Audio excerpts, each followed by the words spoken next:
político, es escritor y fue asesor del ministro de Comunas Reinaldo Iturriza durante el gobierno de Maduro. Yo dije Chávez, pero fue en la gestión de Maduro. ¿Cómo estás, Guillermo? Bienvenido. Bien, muchas gracias por la invitación.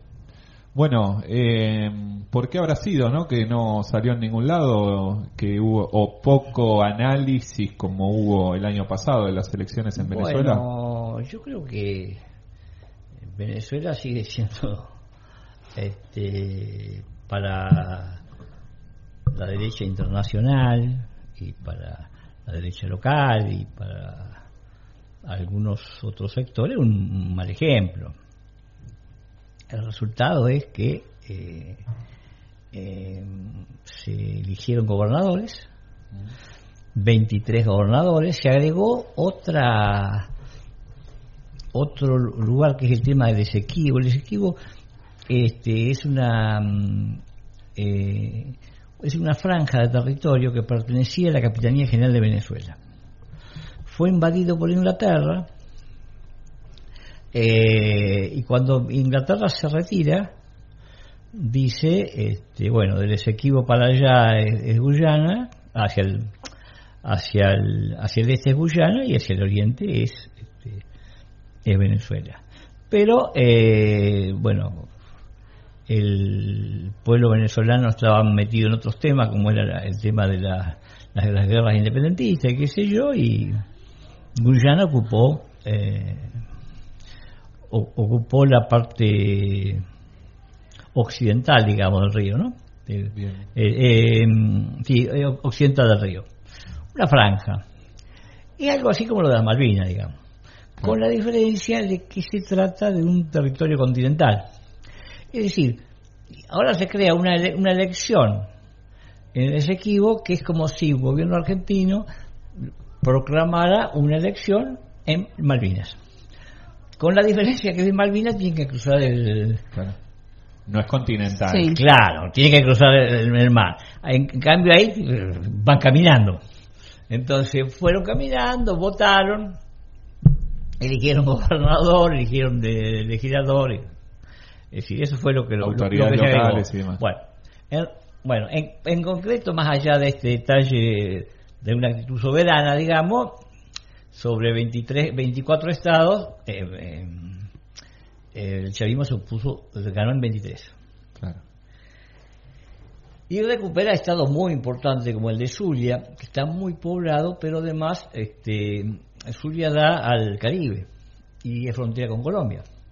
Entonces, lo único que le queda a la oposición es un pequeño estado llamado Cojedes, características agropecuarias, que es como decir que te quedó Santiago del Estero o San Luis.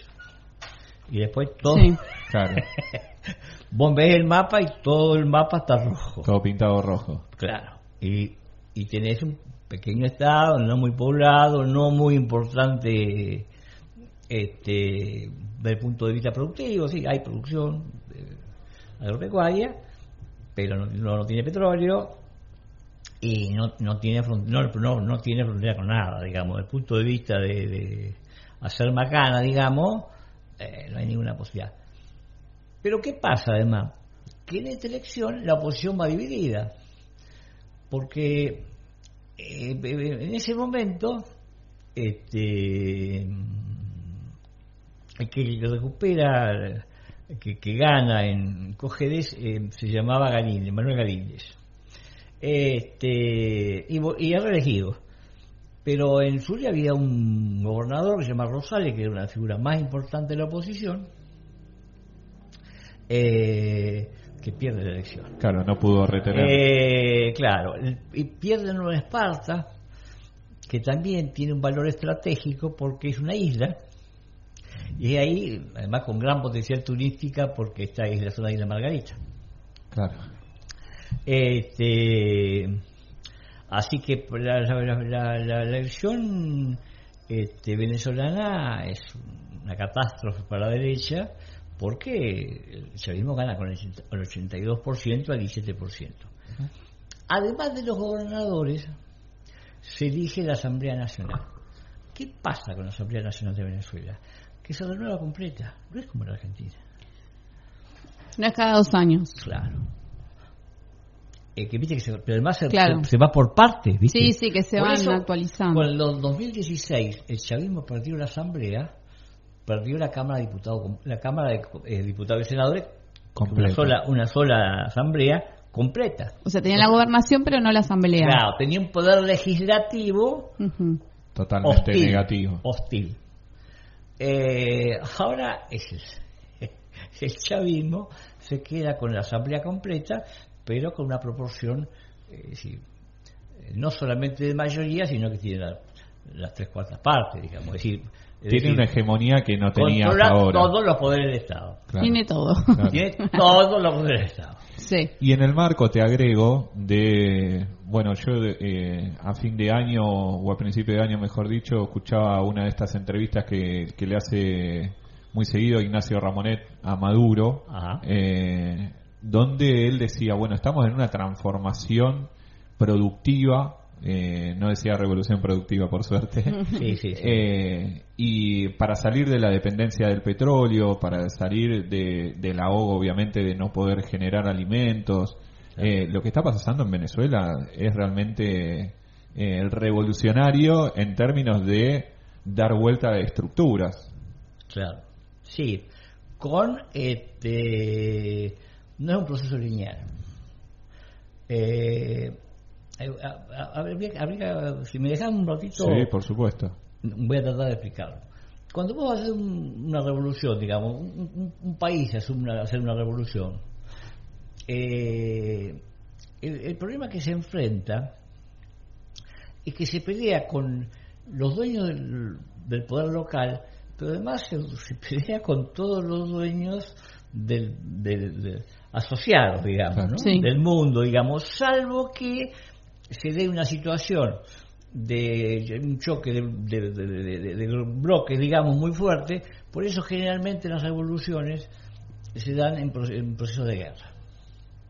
Por ejemplo, las 2 guerras mundiales, la primera es la revolución rusa y la segunda es la revolución china. En la Guerra Fría es la revolución cubana. Pero si nosotros vamos a la historia argentina, 1810, ¿qué teníamos? Teníamos una guerra de que Francia había invadido España, Sí. y que Inglaterra estaba ahí dando vueltas, digamos. Es decir, en la dominación estaba crujiendo esa dominación, y por esa fisura Una oportunidad histórica. se metieron las revoluciones con mucho más suerte que las rebeliones anteriores, que había sido la guerra guaranítica el año 74, 76, y la del 80-81, Tupac Amaru, Tupac Katari, qué sé yo. Es decir, incluso esas eran más masivas, pero la oportunidad histórica se planteó en 1810. Claro. Hay ciertas condiciones, ¿no? Que tienen que darse para que sea posible. Se generan ciertas condiciones.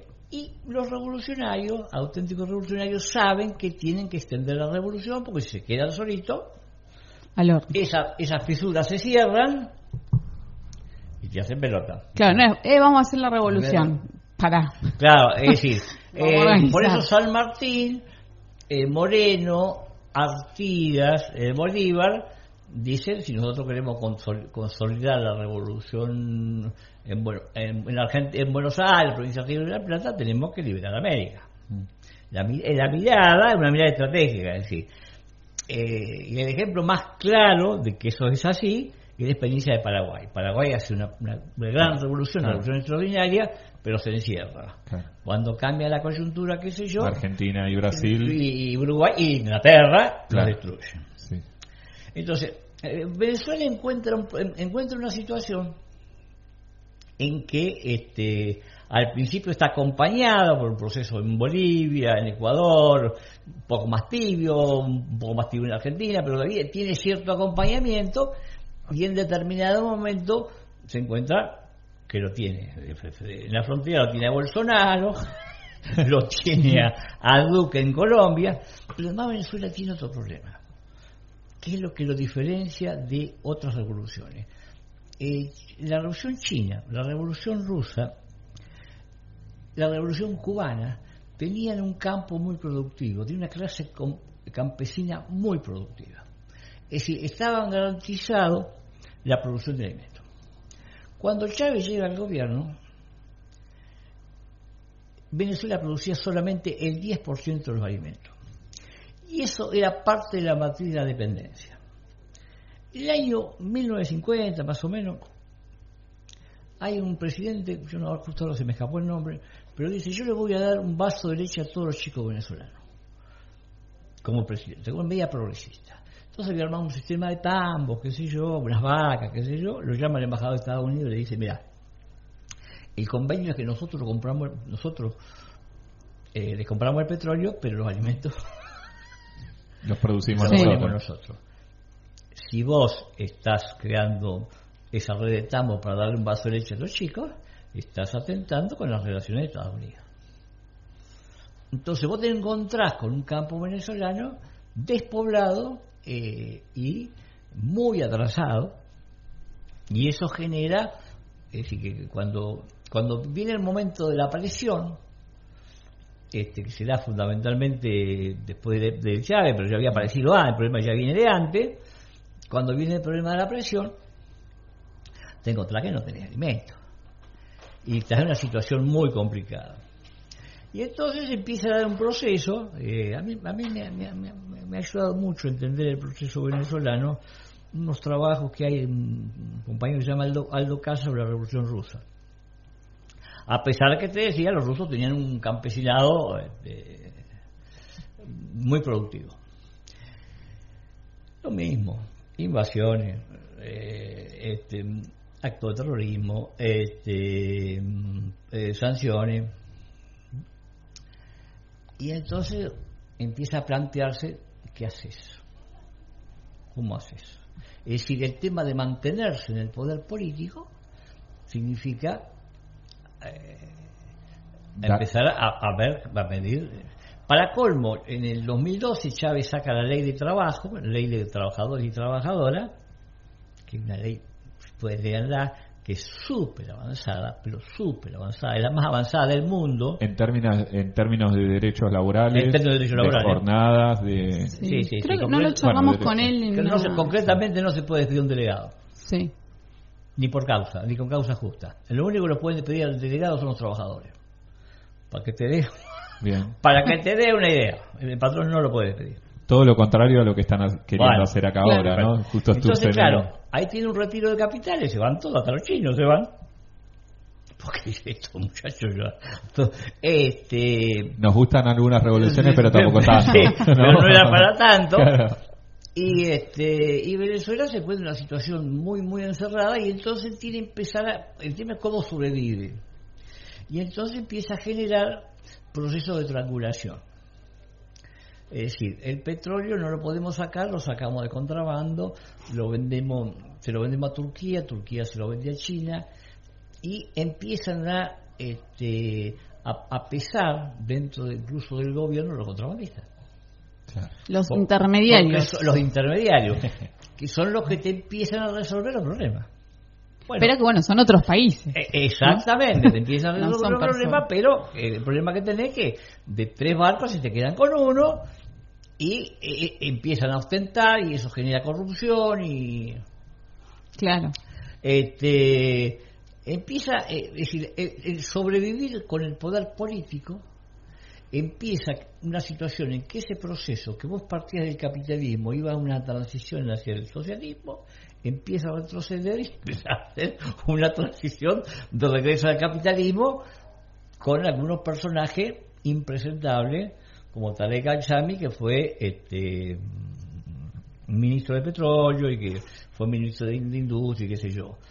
En concreto, lo que pasó con todos esos tipos, lo que pasó con esos tipos, que en determinado momento, cuando el proceso empieza a tener espalda, lo sacan y lo meten en cana.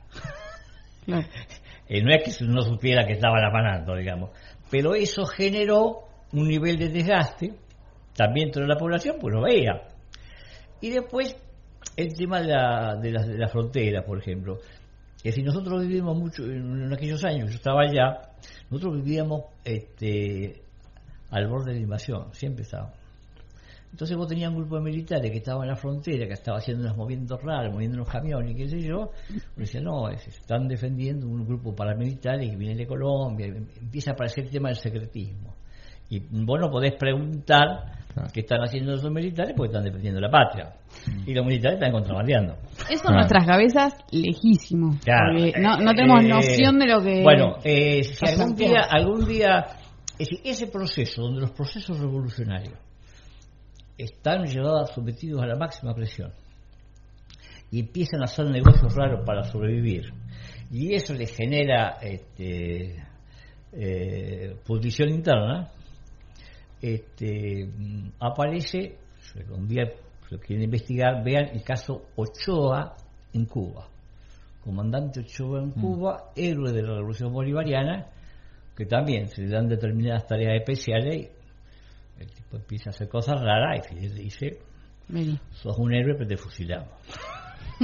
Bueno, algo sí que yo me tocó estar en Venezuela hace 9 años, un día como hoy estábamos en Venezuela, le mando un saludo a mi viejo y a mi hermano que estuvimos con ellos, y muchas de las cosas que nos decían era que dentro de la estructura militar venezolana se había armado como una casta, vamos a decir, claro, ¿no? Una casta que justamente era la que tenía muchos intereses económicos. Claro.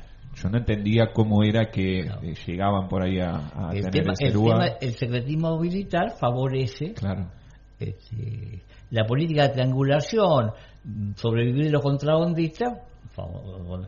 Entonces era toda una ofensiva de todos esos sectores dentro del proceso bolivariano y eso lastima el gobierno. Ahora, ¿qué pasa?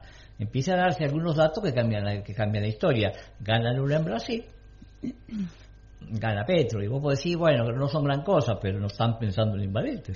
No, claro. No tenés tantos enemigos.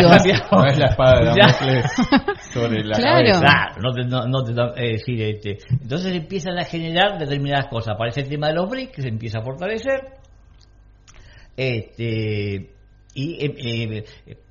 Todo el tema que vos me estabas hablando de la mejora económica en Venezuela en los últimos años tiene que ver con eso. Los contrabandistas empiezan a perder peso, los militares tienen que informar qué están haciendo.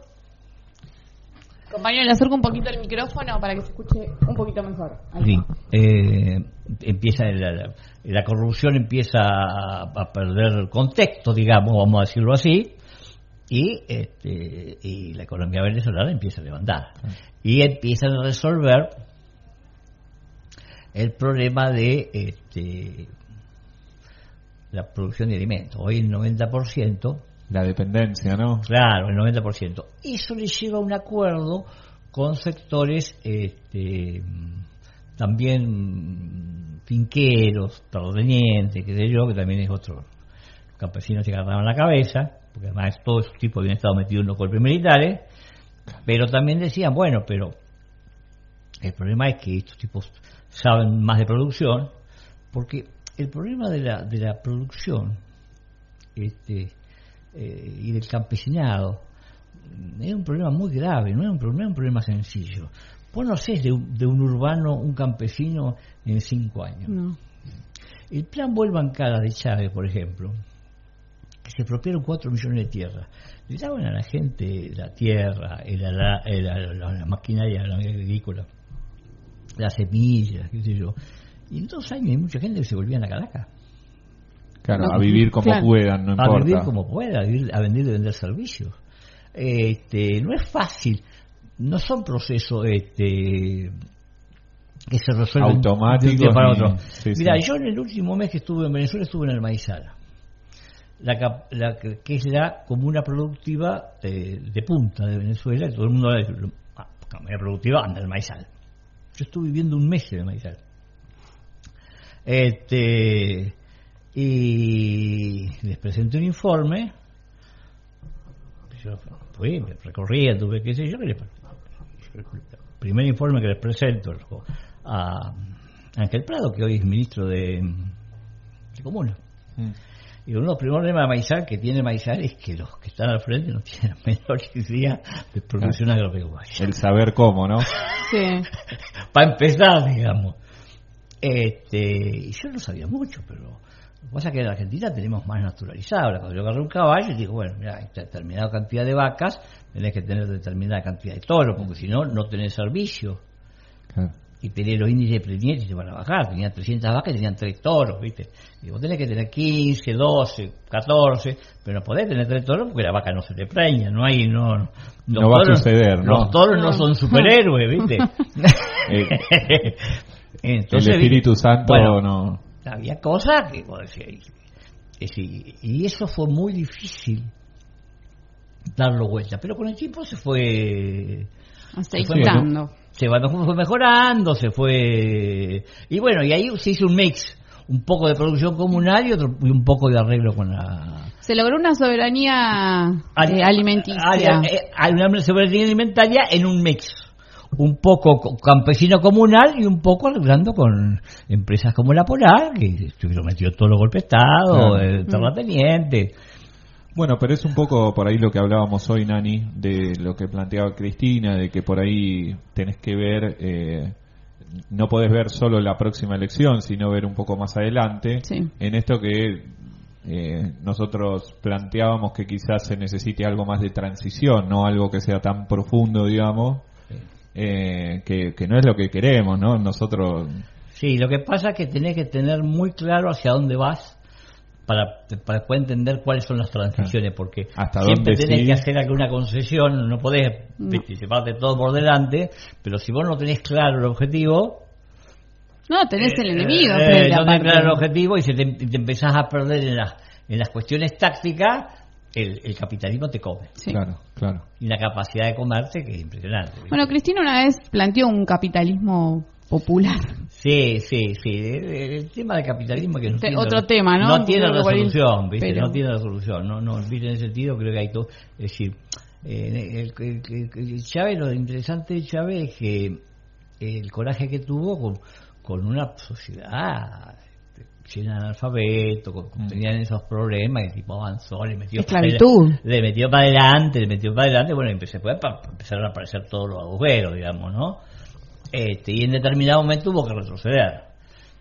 Ahora siempre te queda la duda, porque viste, yo tengo muchos compañeros, amigos, qué sé yo, del proceso bolivariano, y el ministro Iturriz entre ellos, que en determinado momento dijeron, no, yo hasta acá no llego, y se fueron a la casa. Y siempre hay que pensar, pasados los años, si mantener el poder político pagando todos esos costos valió o no valió la pena. Claro. Yo soy de los que creo que es probable que haya valido la pena. Pero yo no sé si yo hubiera estado ahí.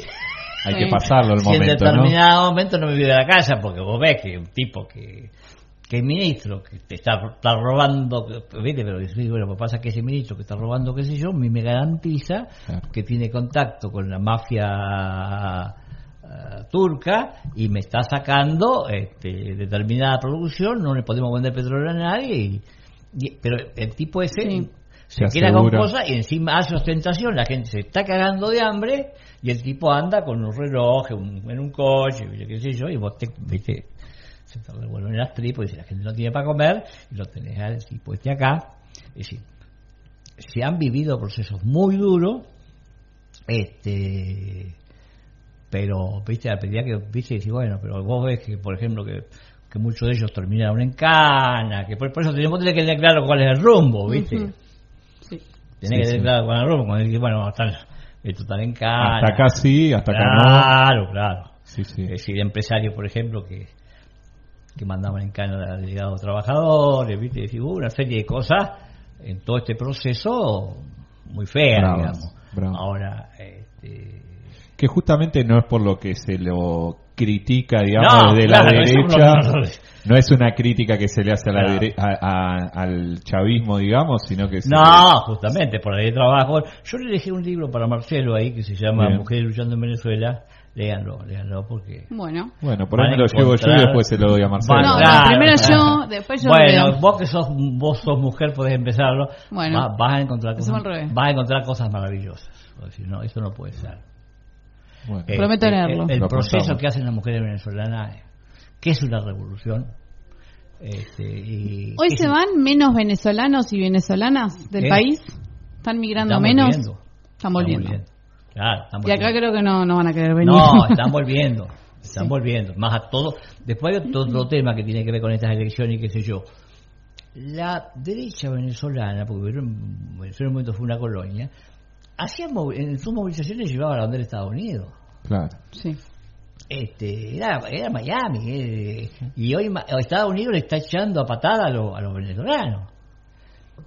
Y viene Maduro y los va a recibir al aeropuerto. Con los brazos los abiertos, abraza claro. y- Tu patria. Y eso, en muchas familias. Sí.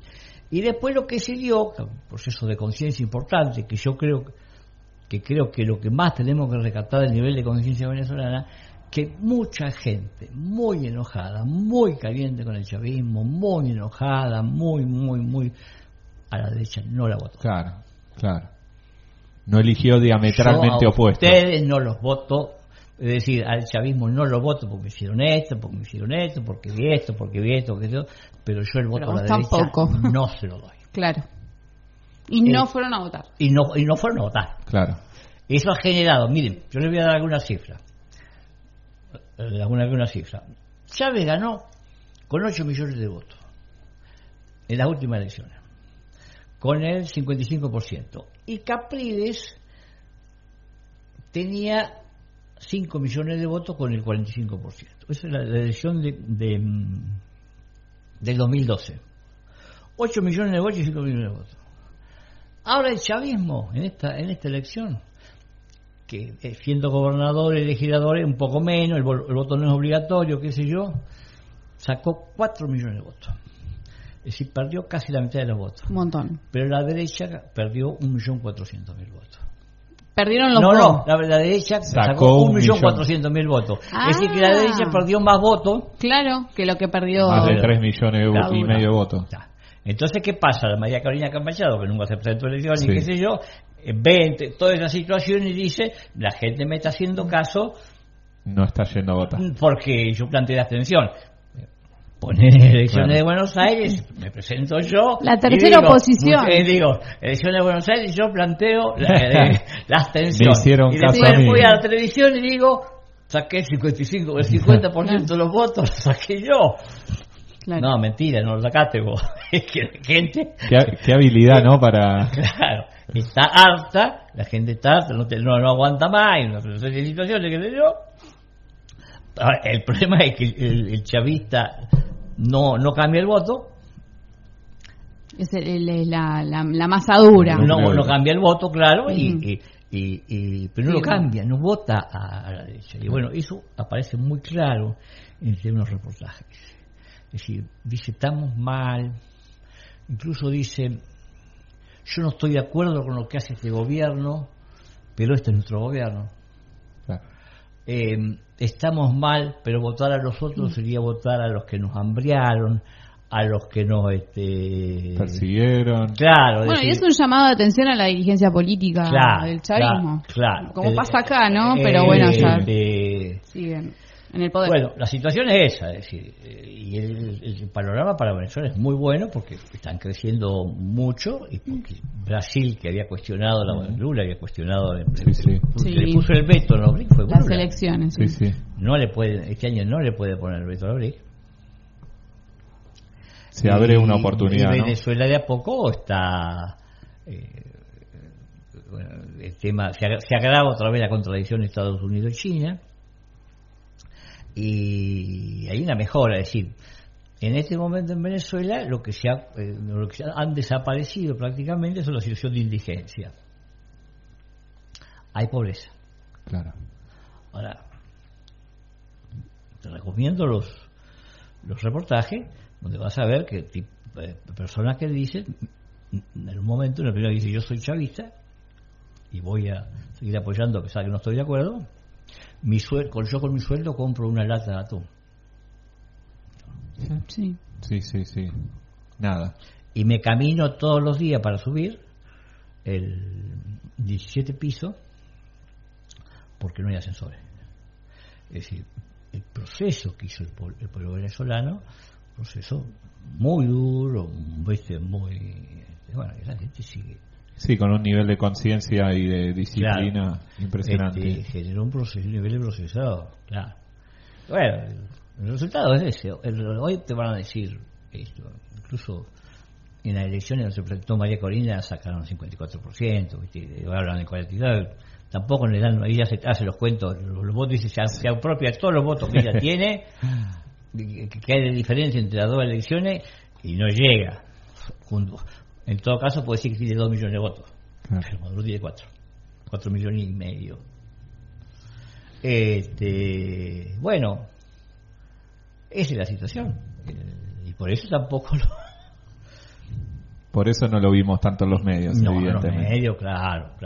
Bueno, por eso nos lo único interesaba... lo único que te van a decir es que no fue a votar nadie. Claro. Para se la van a correr por ahí. El mensaje es ese, no fue a votar nadie. Bueno, por eso teníamos ganas de tenerte acá, de charlar un poco de toda esta situación, porque no solo hay que hablar cuando quieren hablar los medios hegemónicos, sino poner las cosas blanco sobre negro. Y por supuesto te comprometemos a que vengas en otra oportunidad para actualizar todo lo que pasa en Venezuela. Sí. Hay que tenerlo bien claro, cerquita. Sí, no, y nosotros a veces pensamos que el mundo es Argentina, pues claro, nosotros peor no podemos estar, es un desastre, y Europa, pero nosotros tenemos procesos como el de México, que la Claudia tiene el 85% de aprobación. Es impresionante. Sí, hay que ponerle el ojo. La Claudia viene de un partido en Morena, que era un partido como el peronismo. Es decir, el PRI en realidad hace un proceso parecido al del peronismo. El primero arma el PRD, que es su alma a la izquierda, más o menos, qué sé yo.